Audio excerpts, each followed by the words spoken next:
we're going to be reacting to how to drink tea the proper way. Now, this was a video suggested to me by Nifty Rat in my community, so thank you very much, Nifty. I'm going to go and see how they do on this. I don't think they're going to do it right, though, you know, just a clue, just a guess. But we'll find out. Anyway, once again, before we get into it, hit the like, subscribe and buttons down there, and don't forget to hit the bell to be notified of the next video. Right, let's go. Looks very Londony. Looks very much like Chelsea. Today's episode is all about tea. Oh wow. I'm going to share how to make tea the proper way. There's a no entry sign. What's this? Oh, I wish I could, I wish I had that CSI enhanced kind of thing. Right, let's go. I know that a lot of people do want to know about tea etiquette and the proper way to drink tea.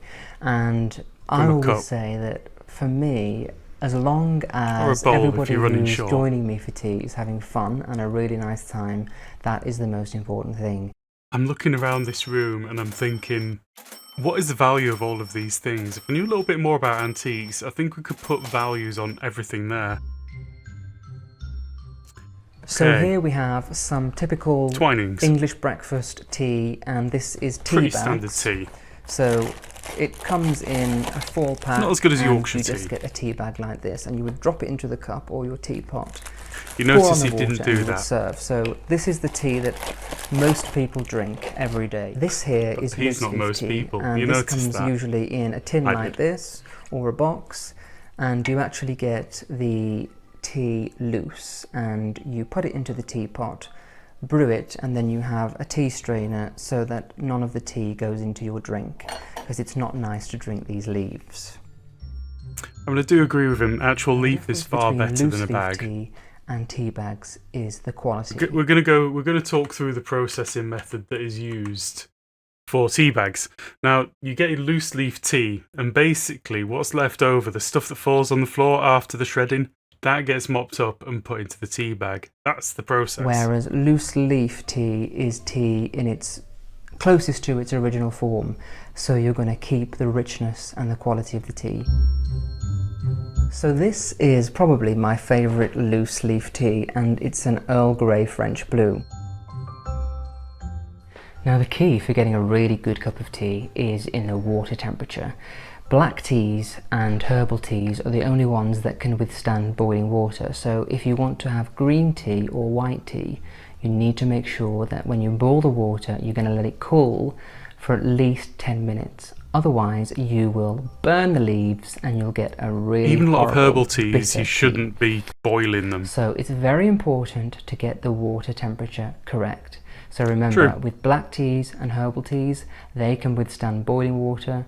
Green teas, white teas, they need to let the water cool for at least 10 minutes so that the leaves do not burn. Don't forget to warm the pot. So I think that we should have a nice cup of tea. Now what you need to do is boil the kettle, fill the teapot with boiling water, let it sit for about 2 minutes, pour the water back out, and then your teapot is properly warmed. So I have just done 2 minutes is a bit much. So my teapot has been warmed, and now I'm going to add the tea. So the general rule of thumb with loose leaf tea and tea bags is to add 1 heaped teaspoon of loose leaf tea per person, and 1 for the pot. So if you're having 3 people around the table, it'd be 3 teaspoons of tea and another 1 for the pot. I am going to pour the boiling water into the pot, and I'm going to let that brew for 3 minutes. Milk, sugar, lemon. Earl Grey today, so usually you serve that with little slices of lemon. Correct. But you can also have milk if you want. Now, a few people are a little bit snobby about that. They think that you should only have lemon in your Earl Grey. I like milk. But as always, you know me, I tell you just to do what you like. Try both, whatever you prefer, do that.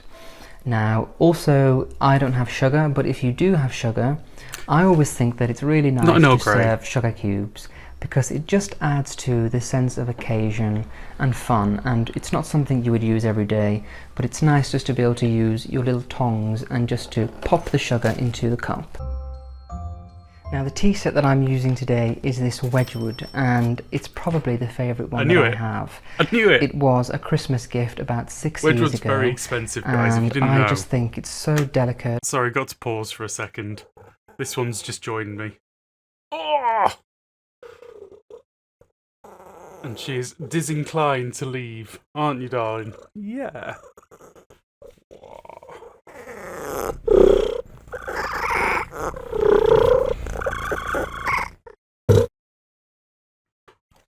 Okay, she's leaving. Okay. No, she isn't. She's coming back. Round 2. A few moments later. Okay, milk or tea first? Now, one of the questions I get asked a lot is whether you should pour the milk or the tea Never first. milk. Now, of course, it's totally up to you. No, but the it's not. reason in the olden days that people used to pour the milk first, it was usually the working classes who couldn't afford proper china. So if they poured boiling water into their cup, it would crack. So pouring the milk first and then the tea wouldn't be as hot and it wouldn't break their cup. I think this has been brewing for over 3 minutes, so let's pour it in. With loose leaf tea, you need to make sure that you have a tea strainer like this, otherwise you will get lots of tea leaves in your tea, which is never a pleasant thing. And actually, I love having a tea strainer because, again, it adds to the sense of occasion. It's not something you're going to use every day. Adds to the number of but things it that need feels like cleaning. a fun, special treat. But then again, this I don't think teacup, he's it got is to in a worry regular about that. shape, so I have to make sure that I put it on in a very particular way, otherwise it will fall into the cup. There we go. Wow. So I would have I'm thought you just could afford gonna a pour bigger the tea strainer. directly onto there, and it will catch all of the tea leaves so that we don't get them into the cup. That looks quite weak. But I suppose it is Earl Grey, so... And we'll take it off.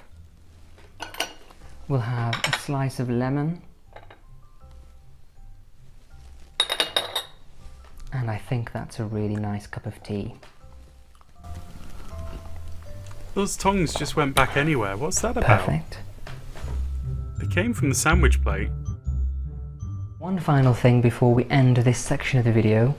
In my last tea video where I showed you how to create the perfect afternoon tea at home, this is not the correct way to drink your tea and you will look like a fool. So my advice is hold the cup as you would normally. It's a lot easier than having to strain your little finger, and you won't be having everybody laughing at you because you're trying to be pretentious. So just enjoy the tea as you would. Well, I would take his advice on trying to be pretentious, that's for sure. Right, there we go. That was how to drink tea properly. Yeah, it kind of did the tea thing. It didn't really cover the kind of tea which most of us in Britain drink, which is the bagged stuff, not the leaf stuff, because the leaf stuff's kind of expensive. I suppose the principles work the same if you've got a few £1 million to own a house in Chelsea and all of that lovely Wedgwood tea set. Anyway guys, thank you once again. Hopefully we'll see you again for another reaction video. Take care.